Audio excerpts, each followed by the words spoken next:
Hello, everyone, and welcome to another edition of The Matchup, brought to you by Shell Polymers. I'm Mike Prisuta from the Steelers Audio Network and Steelers.com, joined today by Dale Lolley and Matt Williamson, otherwise known as the tag team that brings you The Drive on the Steelers Nation Radio and the Steelers Audio Network. Guys, welcome. Indianapolis coming up, and Dale, 3-0. Only thing better than that's 4-0, right? 4-0 would be better. And, Mike, the Steelers playing good football right now, particularly defensively. They're getting after people. And, you allow 26 points in 3 games, you're going to be okay. Yeah, division's cooperating with them a little bit as well. And that game was real Steeler football in the second half. Closing out an opponent you have on the ropes and just beating them into submission. Yeah, maybe they can dial that up again this coming Sunday in Indianapolis. Let's get right to it. Matt, the offense hasn't been perfect this season, but time of possession has been a key. Not turning the ball over has been a key, but they're going to have to be careful not to get turned over by a guy who started doing that for the first time last Sunday for Indy. Yeah, and the time possession discrepancy between these teams is insane that you kind of mentioned there. But their first-round pick was Latu, who's a defensive end. He's an edge rusher. Really kind of had a coming-out party last week, as you mentioned. And he was consistent. And he was probably my favorite defensive end in this group because he's really NFL ready. He's got a wide variety of pass rush moves. He sets guys up well. He was the first defensive player taken. So he's someone they're going to have to be absolutely aware of. Yeah, you're absolutely right about that, Matt. And he's a guy that, as you see there, it can really be disruptive, bending the edge and getting around the arc. And, that's going to be incumbent upon Dan Moore to shut him down this week. Yeah, that strip sack we just saw, this was still a one-score game in the fourth quarter. And then Latu was able to strip sack the Bears quarterback, Williamson, and Indy got the ball, short field drive, and then it was a 2-score game and pretty much over. Matchup I'm looking at on the Indy defense, number 45, E.J. Speed, a linebacker. He's a coverage linebacker for the Colts. They trust him a lot, and in at least one instance against the Bears, they trusted him maybe a little too much.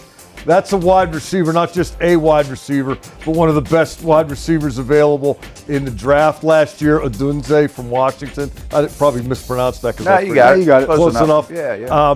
This was a big play, and if the Steelers need a big play at any point in this game, maybe they can do what the Bears did and dial up a 2 tight end formation, which gets the base defense on the field for Indianapolis, and then maybe you can get one of your really fast guys against number 45, E.J. Speed, who is fast, but not as fast as the better wide receivers.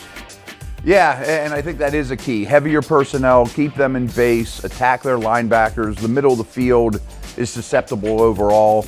And the other thing about this defense, more so than any of the other 31 in the league, they're old school Seattle cover 3. You kind of know what you're going to get. Yeah, and to your point, if you look at what they've done against tight ends this year, tight ends against the Indianapolis defense this season have been targeted 20 times, guys. They've given up 17 completions. Yeah. They could get the Bears last week could throw the ball to Cole Kmet for a first down anytime they wanted to. Although he's pretty good. But then again, a lot of guys are pretty good. Steelers might have one that's pretty good too.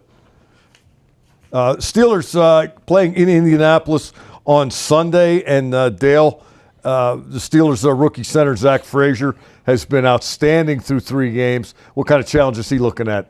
Well, if you remember back to the game last season when the Steelers played out in Indianapolis, the Colts were getting nose tackle Grover Stewart back for that game. He had been suspended, and their run defense improved dramatically with him back in the lineup. In fact, the Steelers ran 24 times for 74 yards in that game last season, and Stewart was a big part of that. So Frazier's he's been really good this season, particularly in his run blocking. He gets to the second level. He does a lot of those things. It's going to be interesting to see, can the Steelers continue to run the ball? Can he control the middle of that defensive line? Because Stewart's 6'4", 314 pounds. That's what they list him at. He's probably much bigger than that. So Frazier winning that battle would go a long way towards the Steelers being able to run the football effectively in this game. Yeah, I thought him and James Daniels in particular last week were a dominant pairing on the inside too. Now it's time for Yinzchat. Answer trivia and predictive questions and compete against Steelers Nation for a chance to win a football autographed by Nick Herbig. Remember to play every week for a chance to win this season's grand prize. Head to the Steelers mobile app and play today.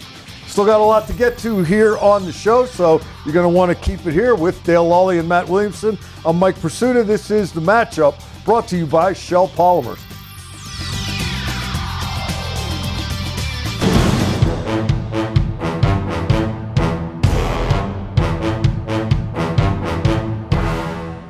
Want to get gear direct from the team? Shop all things black and gold at the official Steelers Pro Shop located at Acrisure Stadium.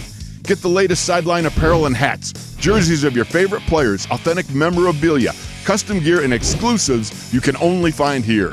Don't forget, you aren't game day ready without a terrible towel. The Steelers Pro Shop has everything you need to be part of the legendary Steelers Nation. Come experience the Acrisure Stadium shopping environment or shop online at shop.steelers.com.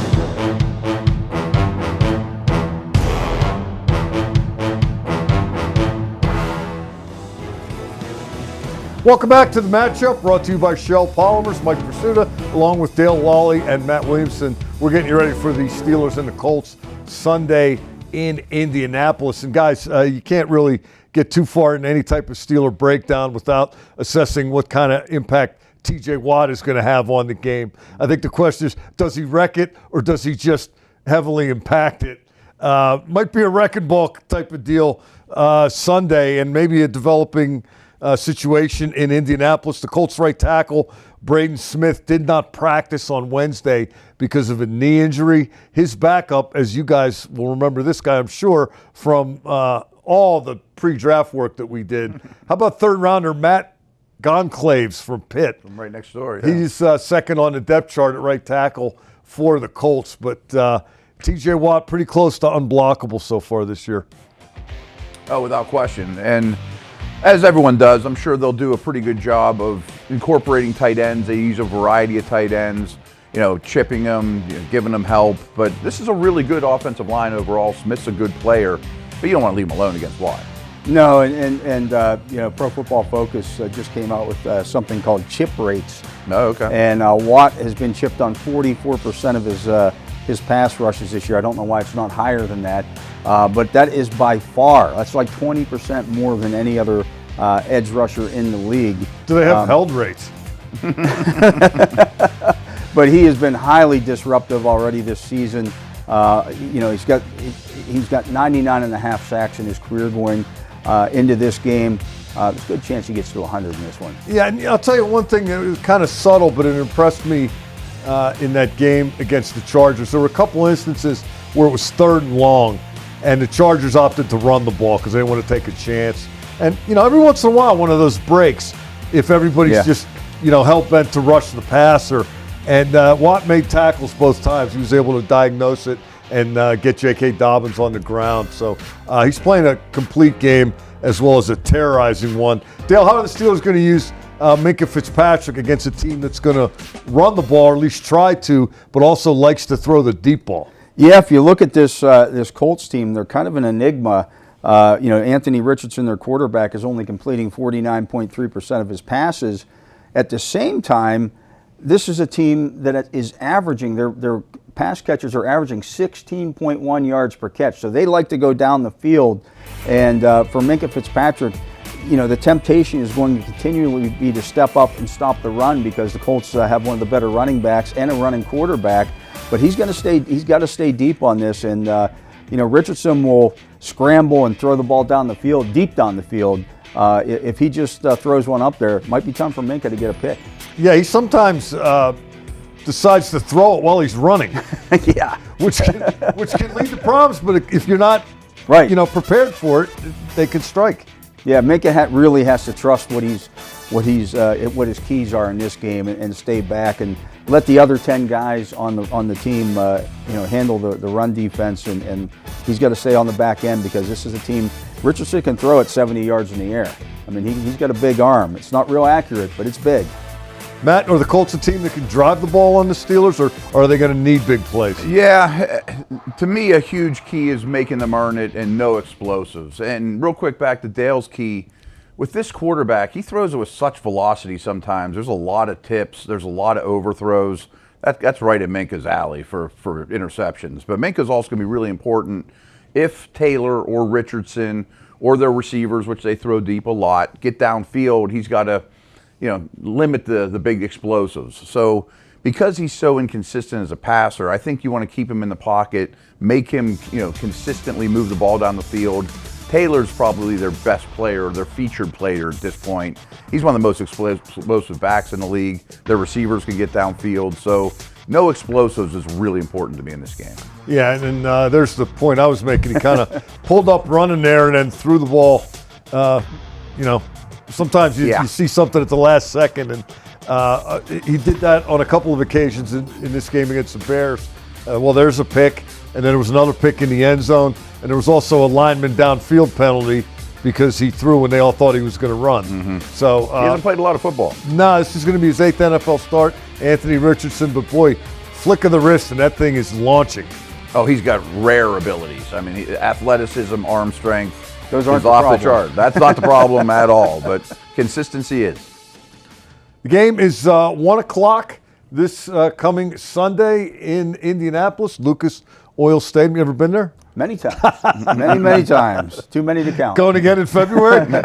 Probably so, yeah. Home of the NFL Combine, home of the Colts, and the place where the Steelers will try to make it 4-0 on the season. That's going to do it for our show. For Dale Lolley and Matt Williamson, I'm Mike Prisuta. Thanks for finding us. This has been The Matchup, brought to you by Shell Polymers.